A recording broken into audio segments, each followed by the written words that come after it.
3:17 में देखो पौलुस बोलता है, कहता है मेरी सी चाल चलो तब तुम उन्हें पहचान लोगे। कह रहा है कि मेरी सी चाल चलो, कहता है कि और लिखा क्या इसमें से कुछ हाँ पढ़ जरा 17 में क्या लिखा। तुम सब मिलकर मेरी सी चाल चलो हाँ और उन्हें पहचान रखो जो इस रीति पर चलते हैं। सारे बोलो हालेलुया।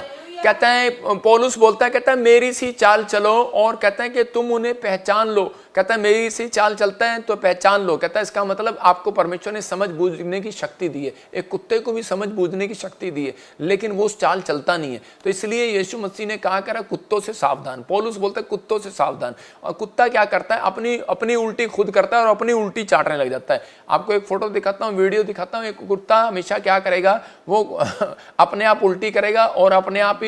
कई विश्वासी ऐसे हैं, परमेश्वर ने उनके लिए कहा यहाँ पर कुत्ते का शब्द, कहता है जो कह रहे के काट कूट करने वालों से सावधान। उनको कहा क्योंकि वो लोग कह रहे के प्रार्थना करने में आएंगे, बाइबल पढ़ने में आएंगे, वचन पढ़ने में आएंगे, लेकिन जब उनके लिए कोई मतलब की बात होगी तो उसी समय उन्हें गुस्सा आ जाएगा। वो अपने मतलब के सारा दिन भौंकते रहेंगे, व्यभिचार में चले जाएंगे, शराब पीने लगेंगे। अगर फिर से वो शराब पीने लगे, फिर से वो संसारी काम करने लगे, फिर से वो गंदे काम करने लगे। देखो जैसे कुत्ता जो क्या कर रहा है, वो अपनी उल्टी करके वो खुद ही चाट रहा है, उसको अच्छी लग रही है। मतलब कि पहले कह रहा है कि वो किस तरीके से बयानबाजी करेंगे, फिर बाद में बयानबाजी पलट देंगे। मैं कह रहा हूं कि वो इस तरीके के हमने तो कहा ही नहीं, हमने तो ये चीजें कही नहीं।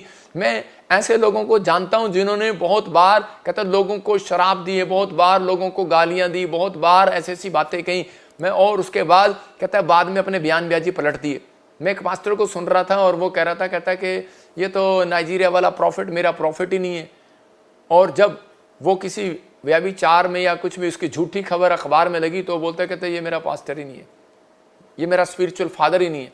मैंने कहा यार मेरी समझ में नहीं आया। मैंने कहा लोग इतने हद तक गिर जाते हैं कि वो लोग कैसे करते हैं। आज लोग कहेंगे, कुछ लोगों ने अपनी स्टेटमेंट चेंज कर लेते हैं बाद में अपने बारे में। अरे भाई बहुत सारे लोग एक दूसरे को गालियां देते हैं, कुछ बोलते हैं, बकते हैं, लेकिन स्टेटमेंट देनी है और चेंज करनी है तो इस बात में करो कि परमेश्वर मेरे से गलती हो गया, मुझे माफ कर, परमेश्वर मुझसे गलती हो गया। मैं कह रहा हूं कि आज पवित्र आत्मा आपके मनों को बदलने के लिए है, करने के लिए है। आप अपनी स्टेटमेंट क्या दे रहे हैं परमेश्वर देख रहा है। लेकिन अगर आप दूसरों को देखकर, बिजनेस को देखकर, दूसरों की जॉब देखकर, दूसरों की नौकरियां देखकर आप चिंता में आ जाते हैं, आपकी अशांति भंग हो जाती है। जब आपके गेट के बाहर गाड़ी आ जाती है, जब आपके गेट के बाहर आपसे कोई बड़ा अफसर आ जाता है, आपके बच्चे के सामने अफसर आ जाता है, या पास्टर के सामने दूसरा पास्टर आ जाता है, अच्छा ये मेरे से अच्छी भविष्यवाणी करने लगा, अच्छा ये मेरे से अच्छी हीलिंग करने लगा, शांति भंग हो जाती है उनकी। कहता है कि अगर आपकी शांति भंग हो रही है तो परमेश्वर का आत्मा ज्यादा दिन नहीं चलने देगा। ये चीजें ये याद रखना कि अपनी शांति को बनाए रखो। मेरा मैसेज यही है कि अपनी शांति बनाए रखो, नहीं तो दुकान चलेंगी नहीं 2025 में, बिजनेस चलेंगे नहीं 2025 में। परमेश्वर चलाना चाहता है, परमेश्वर महान है, परमेश्वर दया करना चाहता है, वो दयालु है, वो हर व्यक्ति से प्रेम करता है चाहे वो कैसा भी हो। लेकिन उसने हर व्यक्ति को इस मकसद से नहीं कहा, सिर्फ उनको सुधरने के लिए कहा कि वो सुधर जाएं और पश्चाताप करें और वो आगे बढ़ें। क्योंकि परमेश्वर ऐसे लोगों से सावधान कर रहा है जो सुधरते नहीं है, सिर्फ नाटक करते हैं। इसलिए परमेश्वर ने कहा उन काट कूट करने वालों से सावधान, तुम अपनी शांति भंग ना करो। अगर तुम्हारे साथ कोई चर्च जा रहा है और वो कह रहा सुधरने पर नहीं है तो तुम आगे बढ़ो। कहता है अगर उसने नहीं करना तो जाने दो। कह रहा पवित्र आत्मा कह रहा तुम बढ़ो। शिमशोन जो था वो संसार के लालच में था। दो तरह के पाप एक व्यक्ति के ऊपर होते हैं। मैं कह रहा हूं परमेश्वर कभी बर्दाश्त नहीं करता, एक लालच और दूसरा कह रहा महिमा पाने का घमंड। लालच क्या कहता है कि एक व्यक्ति को किसी भी चीज का लालच हो जाता है कि मुझे बस ये लालच, मुझे ये चीज लेनी है और परमेश्वर से जिद करने लगता है प्रार्थना में। और दूसरा ये कि महिमा पाने का घमंड कि मैं ही सबसे बड़ा पास्टर हूं, मैं ही सबसे बड़ा बिजनेसमैन हूं, मेरे मोहल्ले में मेरे से ज्यादा कोई आगे नहीं आना चाहिए, मेरे से मोहल्ले में कोई देश में एमएलए या प्रधानमंत्री नहीं बनना चाहिए, मैं बनूंगा बस, मेरी सरकार चलेगी, मेरा घर में हुक्म चलेगा। हो सकता है आपकी पत्नी हो, सास हो, कि मेरा हुक्म चलेगा बस। महिमा पाने का घमंड, घर में मेरी चलनी चाहिए, बाहर मेरी चलनी चाहिए। परमेश्वर का आत्मा ऐसे व्यक्तियों को सावधान करता है, कहता है सावधान हो जाओ।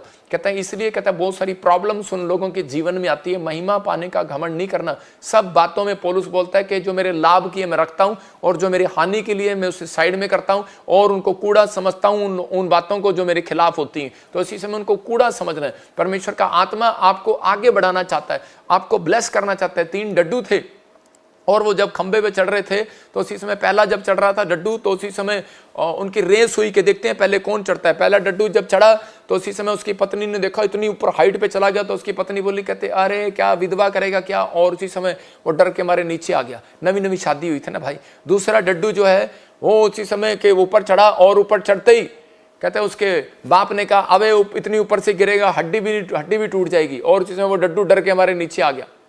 जब वो नीचे आया डड्डू, तो उसी समय उसको बाद में उसकी पत्नी ने बताया अबे डड्डू के अंदर तो हड्डी नहीं होती, टूटती क्या, वो डर के मारे नीचे आ गया। और तीसरा डड्डू जो था वो डड्डू ऊपर चढ़ रहा है, और डड्डू जो तीसरा जो था वो ऊपर चढ़ गया, और उसी समय लोगों ने उसको बुरा भला कहा, बेकार कहा, लज्जित कहा, ये क्या मर जाएगा, ये हो जाएगा, तेरी औरत विधवा हो जाएगी, कहाँ चढ़ गया इतना अच्छा, तेरे बच्चे जरा नाथ हो जाएंगे। बहुत कोशिश किया उसको दौड़ से हटाने की, लेकिन उस व्यक्ति ने एक नहीं सुना, उस डड्डू ने एक नहीं सुना। और उसी समय जब वो पास हो गया तो उसी समय बहुत सारे, आपको पता उसके बाद न्यूज़ वाले आ जाते हैं वीडियो खोलने के लिए, मीडिया वाले, टिक टिक टिक, हाँ जी आज कोई नवी न्यूज़ मिले, आज कोई नवी न्यूज़ मिले बोलने के लिए।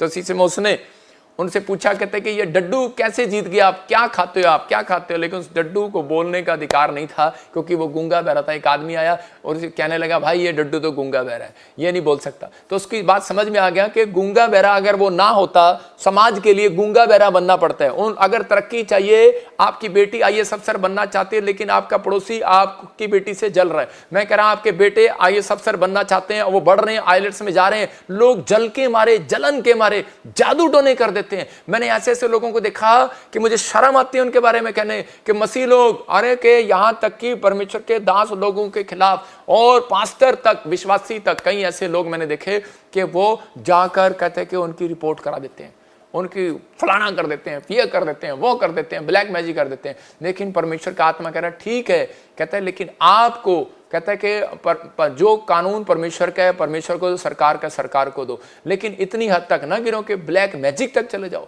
लोगों को बोलो जा तू झगड़ा करा और जा तू ये काम करा, उसके बाद मैं देख लूंगा, उसके जा तू इनकी वीडियो डाल दे और मैं तेरे को जानता हूं, मैं तेरे को जानता हूं अच्छे से, और उसी समय तू ये कर दे, तू वो कर दे, और पीछे से मैं कराऊंगा। अरे चतुराई परमेश्वर ने उनके साथ करने को कहा। कहता है कि जो वचन के खिलाफ, जो प्रभु के खिलाफ हो, उनके साथ नहीं, मसीह लोगों के साथ नहीं का। और इसी समय कहता है कि हो सकता है, कहता है कि आज, कहता है आपको कोई दौड़ से हटाना चाहता हो, आपके बिजनेस बढ़ रहे हो, आपकी सेवकाई बढ़ रही हो, आपका घर बढ़ रहा हो, लेकिन जलन वाली आत्मा। यूसुफ जब तरक्की कर रहा था तो उसके लिखा भाई उससे जलन करने लगे, और उस दिन से कह रहे कि शैतान उसके पीछे हो गया, लेकिन उसको पता नहीं था। लेकिन उसी समय कह रहे यूसुफ को यह बात समझ में नहीं आई, और यूसुफ अगर उसको डांट देता उसी समय, लेकिन परमेश्वर उसके साथ रहा, उसको बचाने वाला। हो सकता है आपके साथ, जब आप बिजनेस करो, नौकरी करो, विदेश जाओ, आप नई कार लेकर आओ, आपके बच्चे नौकरी लगे, तो जलन करने वाली आत्मा बाहर नहीं होती, अंदर ही होती है लोगों के। और वो अंदर से देख रहे होते हैं, अच्छा इसके घर कार आ गई, अच्छा इसके घर बच्चा ऐसा हो गया, उसकी आंखें पलट रही होती हैं, वो आप देख रहे होते हैं, वो खुश नहीं होते। मैं जब किसी का चेहरा उतरता हुआ देखता हूं ना, जब भी मेरा कोई बड़ा काम होता है और मैं देखता हूं इस बंदे को मेरे से खुश नहीं है, मैं इसी समय अपनी आत्मा में बोलता हूं परमेश्वर इसके अंदर जलन करने वाली आत्मा आज भस्म हो जाए यीशु मसीह के नाम में। मैं कह रहा हूं कि इसी समय खत्म हो जाए यीशु मसीह के नाम में। मैं कह रहा हूं कि इसी समय परमेश्वर जो मेरे बच्चे को IAS अफसर बनने से रोक रहा है, शराब दे रहा है, उसी को तोड़ दो और काट दो, उसी समय शून्य कर दो यीशु मसीह के नाम में। पवित्र आत्मा जीरो कर देगा, वो शराब कभी नहीं चलेगा। मसीह लोगों के ऊपर जादू टोने नहीं होते, लिखा तंत्र मंत्र।